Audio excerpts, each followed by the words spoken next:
E se eu lhe dissesse que houve um tempo em que toda a humanidade falava uma língua, pensava com uma mente e sonhava com uma ambição?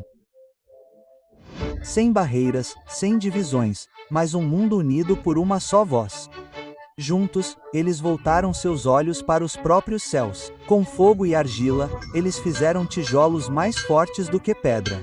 Com orgulho em seus corações, eles começaram a construir uma torre que perfuraria os céus. Não para honrar a Deus, mas para fazer um nome para si mesmos. Porém, quanto mais alto eles subiam, mais perto ficavam do julgamento, e o Deus do céu descia para confrontá-los. Esta não é apenas a história de uma construção deixada inacabada. É a história de orgulho, rebelião e do poder de Deus para humilhar a humanidade. Esta é a história da Torre de Babel.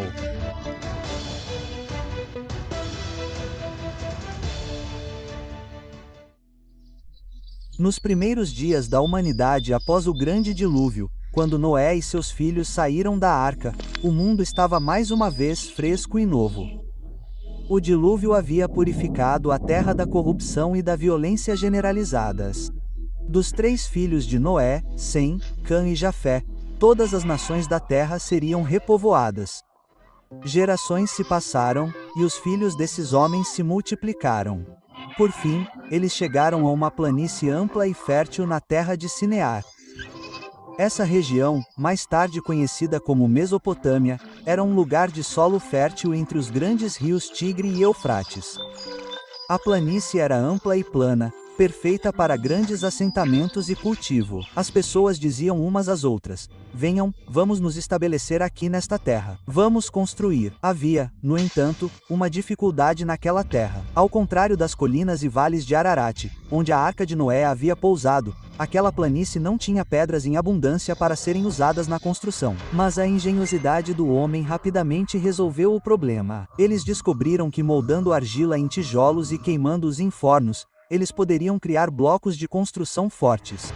E em vez de argamassa, eles usavam alcatrão e betume, substâncias pegajosas da terra para manter os tijolos unidos. Vinde, façamos tijolos e queimemo-los completamente, disseram eles, e começaram a construir. Foi uma descoberta que mudou o curso deles. Pedras eram escassas nas planícies de Sinear, mas tijolos podiam ser feitos infinitamente. Encorajados por esse novo poder, os líderes declararam: vinde, construamos para nós uma cidade com uma torre que alcance os céus, para que possamos fazer um nome para nós mesmos. Caso contrário, seremos espalhados pela face de toda a terra. Aspas. Aqui vemos o cerne do pecado deles. A união deles era a força deles, a ambição deles, o combustível deles. O objetivo deles não era simplesmente sobreviver nem inovar, era orgulho. Eles queriam fazer um nome para si mesmos. Um legado duradouro que os colocaria nos céus, entre Deus. Eles temiam ser espalhados. Embora o próprio Deus tivesse ordenado que a humanidade se espalhasse pela terra em rebelião direta, eles buscavam segurança, grandeza e identidade longe dele. Esse foi o primeiro grande ato coletivo de desafio da humanidade desde o dilúvio. Onde antes homens individuais haviam pecado, Caim com Abel, os homens violentos dos dias de Noé, agora toda a humanidade se uniu em rebelião contra Deus. A cidade e sua torre simbolizavam mais do que edifícios. Eram monumentos à arrogância humana, uma tentativa de destronar Deus e estabelecer o homem como supremo. E assim, tijolo por tijolo, sua rebelião começou. Dia após dia, os homens trabalhavam juntos. Tijolos eram empilhados, alcatrão aplicado, muros erguidos. A torre começou a tomar forma. Mais e mais alto ela subia, camada após camada, como uma grande montanha feita pelo próprio homem. Em torno da torre, a cidade prosperava. Ruas eram construídas com precisão. Casas erguiam-se, mercados movimentavam-se com o comércio. Tornou-se um local de indústria, um centro da ambição da humanidade. E no centro, sempre pairando no alto, estava a torre, o orgulho do povo, o símbolo de sua unidade, o desafio de seus corações. Mas o Senhor, que vê todas as coisas, não estava cego aos seus planos. Ele olhou para a cidade e para a torre que se elevava aos céus. A Escritura nos diz: o Senhor desceu para ver a cidade e a torre que os filhos dos homens tinham construído. Essa declaração é profundamente irônica. O povo pensava que estava construindo uma torre tão alta que alcançaria o céu. No entanto, o Senhor ainda teve que descer para vê-la. Em outras palavras, mesmo seus maiores esforços, sua maior ambição ainda não eram nada comparados à sua majestade. E o Senhor falou: eis que eles são um só povo, e todos falam a mesma língua. Isso é apenas o começo do que eles farão. Nada do que planejam fazer lhes será impossível. Venham, desçamos e confundamos a sua língua, para que não entendam a língua um do outro. Isso não era um medo de que a humanidade pudesse rivalizar com o poder de Deus, mas era justiça e sabedoria. Era o reconhecimento de que em sua orgulhosa unidade, não haveria limite para a profundidade do pecado e da rebelião que eles poderiam perseguir. Com uma única língua e ambição coletiva, sua corrupção se espalharia sem controle. Por amor a eles e para a preservação de seus propósitos, Deus agiu com autoridade e propósito. A propósito, se você achar algum desses vídeos interessante, significativo ou agradável, considere se inscrever. Eles demoram muito para serem feitos, mas realmente ajudam. E se você ama o que fazemos e quer dar um passo além, pode se tornar um membro do canal. Seu apoio nos ajuda a alcançar mais pessoas com a palavra de Deus por meio de animações poderosas. Basta clicar em participar e fazer parte da missão. Então, em um instante, a ordem do mundo mudou. A torre, a cidade, a força de trabalho agitada, tudo congelou como se o próprio tempo tivesse parado. Um homem pediu tijolos, e o trabalhador ao lado dele balançou a cabeça, confuso.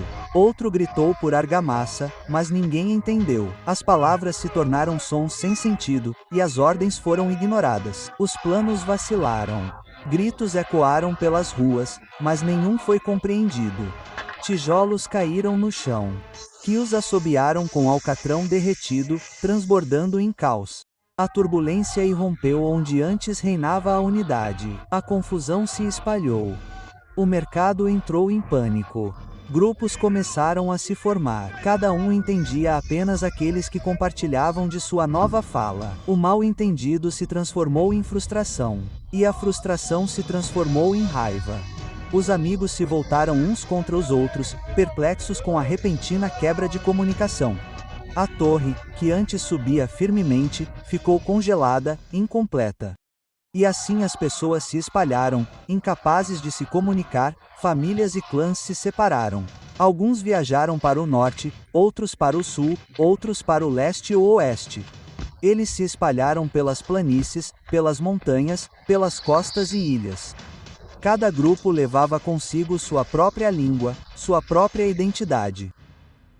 A cidade ficou para trás, sua torre inacabada, um monumento quebrado ao orgulho. E seu nome foi chamado de Babel porque ali o Senhor confundiu a língua do mundo inteiro. E de lá ele os espalhou pela face da terra. A Torre de Babel permanece como uma lição atemporal sobre o orgulho humano e a soberania divina. O povo estava unido, mas sua unidade não estava em Deus. Estava na rebelião. Eles trabalhavam juntos, falavam como um só e construíram um monumento para si mesmos. No entanto, a verdadeira unidade só pode ser encontrada em Deus. E o orgulho sempre leva à destruição. Eles buscavam fazer um nome para si mesmos, esquecendo-se de que somente Deus dá nome e exalta os humildes. Nenhuma ambição humana, não importa quão grande, pode alcançar os céus. Os propósitos de Deus não podem ser frustrados. Embora a humanidade tenha resistido à sua ordem de se espalhar pela terra, ele garantiu que sua vontade prevalecesse. A própria linguagem se tornou uma ferramenta do desígnio divino. A confusão das línguas restringiu o pecado e redirecionou a humanidade para seus propósitos. Séculos depois, Deus reverteu a maldição de Babel no Pentecostes. O Espírito Santo permitiu que homens de todas as nações ouvissem o Evangelho em sua própria língua. Onde Babel havia confundido e espalhado, Pentecostes esclareceu e reuniu em Cristo, o verdadeiro unificador de todos os povos. A história de Babel é mais do que um conto antigo. É um espelho para todas as épocas. Hoje, a humanidade ainda constrói torres de orgulho por meio da tecnologia, riqueza ou ambição, buscando identidade e segurança longe de Deus. No entanto, a torre inacabada nos lembra que somente em Cristo há um propósito verdadeiro, uma unidade verdadeira e um nome verdadeiro. Sem Ele, não realizamos nada de valor eterno. Sem a aprovação de Deus, nossos esforços são em vão. Podemos trabalhar, criar estratégias e nos esforçar, mas, sem a bênção dele, nosso trabalho não pode perdurar. Nossas vitórias não podem durar, e nossos legados são vazios. Mas com ele, até o menor esforço é multiplicado, guiado e frutífero de acordo com sua vontade. Em Cristo, toda tribo, língua e povo um dia serão reunidos diante do trono de Deus. Esta história é um aviso e uma promessa. O orgulho pode surgir, mas Deus reina. A confusão pode surgir, mas Deus esclarece. A dispersão pode acontecer, mas Deus reúne. Sua soberania perdura, seus propósitos prevalecem e seu poder redentor oferece esperança a todos que se voltam para ele. Em cada plano, em cada ambição, em cada passo que damos, precisamos dele. Sua orientação, sua bênção, sua aprovação para qualquer coisa de valor duradouro. Sem Deus, não podemos fazer nada. Com Deus, todas as coisas são possíveis.